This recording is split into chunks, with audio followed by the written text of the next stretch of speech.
The six loudest sports personalities on air today at this time in 2026 are the following: Stephen A. Smith, Shannon Sharpe, Christopher Mad Dog Russo, LaShawn Shady McCoy, Gilbert Arenas, and Skip Bayless. Yes, Skip has not left the building. Tonight, I want to test a theory with you. I think the loudest personalities in sports are rarely loud in the same way.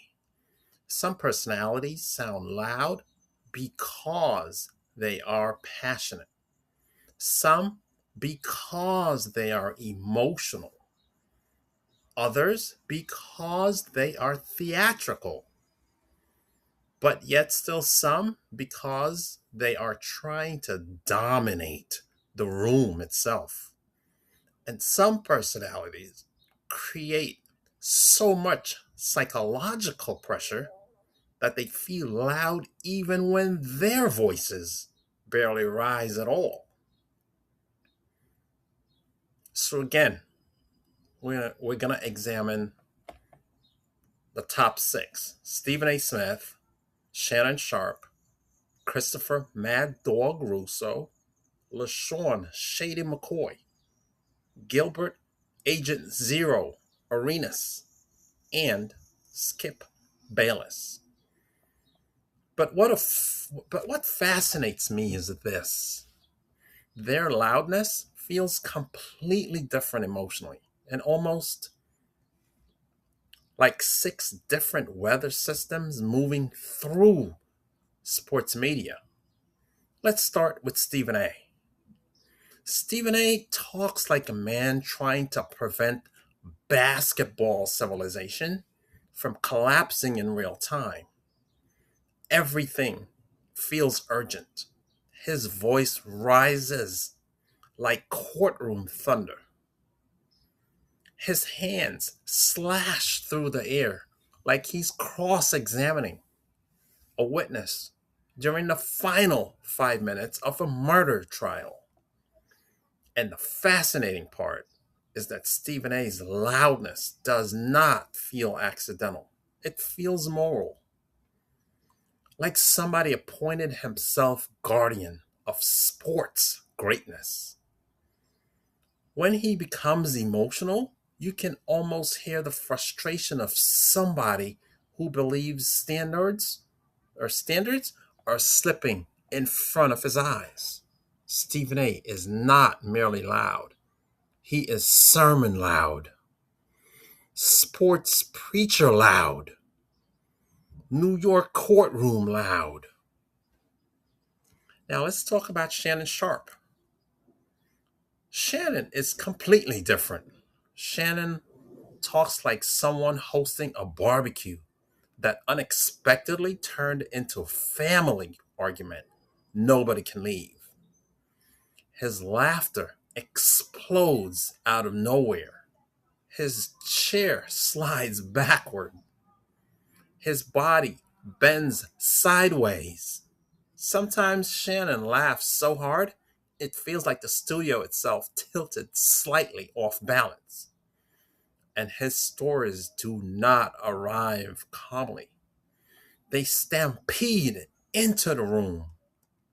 You can feel Shannon's emotional investment physically, especially when loyalty enters the conversation,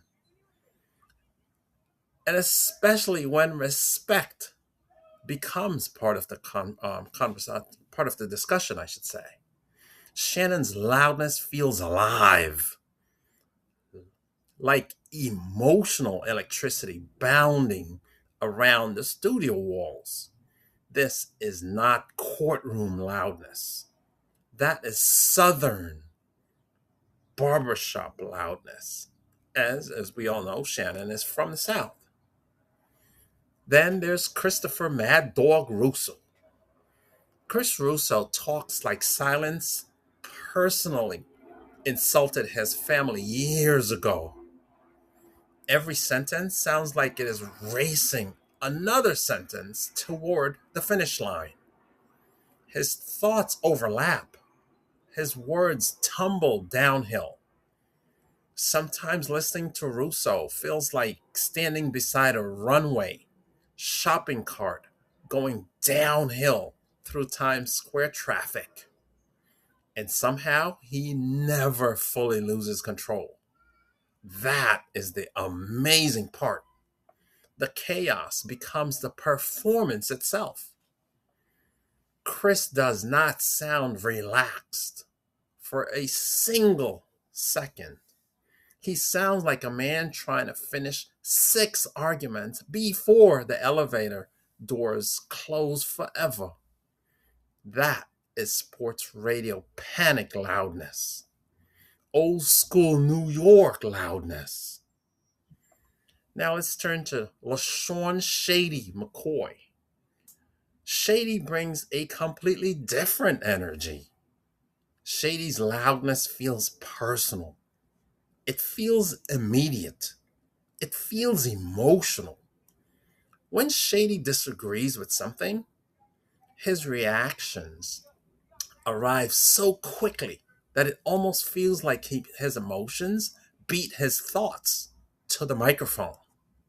His face tightens, his body leans forward, his interruptions feel instinctive, like someone protecting, neighborhood pride during an argument at midnight outside a corner store. And what makes Shady fascinating is that his loudness feels authentic, not polished, not overly processed, right? You get the feeling Shady would sound exactly the same whether the cameras were on or off. That creates tension because audiences trust emotional authenticity, even when it becomes messy. Shady's loudness is rivalry loudness. Now let's turn to Agent Zero, Gilbert Arenas.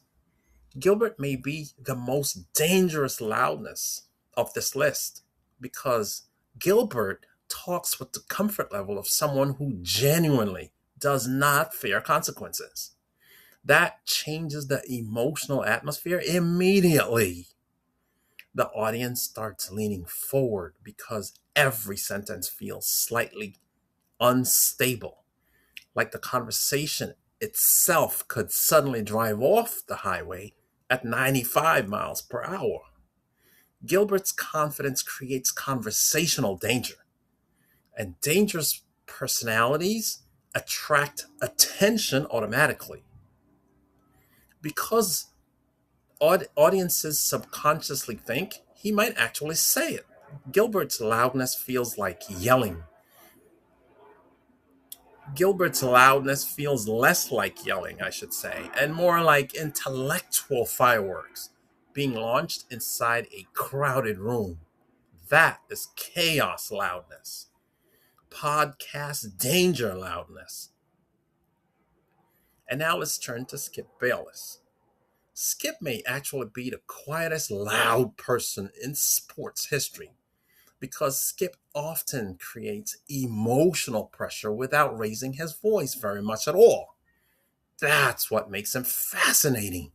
Skip repeats points calmly, relentlessly, like water dripping through a hotel ceiling at 2:17 in the morning until eventually nobody in the room can ignore it anymore. His loudness comes from persistence, from refusal, from psychological endurance. Skip does not back away from conflict. He feeds it slowly, patiently, like someone poking a bruise repeatedly just to prove it still hurts. And over time, that creates a completely different type of loudness, provocation loudness, psychological loudness. And after watching these personalities for years, I think I finally understand something important about sports media. Loudness is not really about volume, but it's more about force. The personalities who dominate sports culture are usually the personalities who protect emotional energy most powerfully into the room. It's usually the person that projects the most emotional energy. Some through passion, some through storytelling, some through confrontation, others through unpredictability, and yet others through conviction. But all six personalities understand something modern media rewards constantly, and that's attention. Attention follows emotional force, and the loudest personalities often become the emotional center of the entire sports conversation.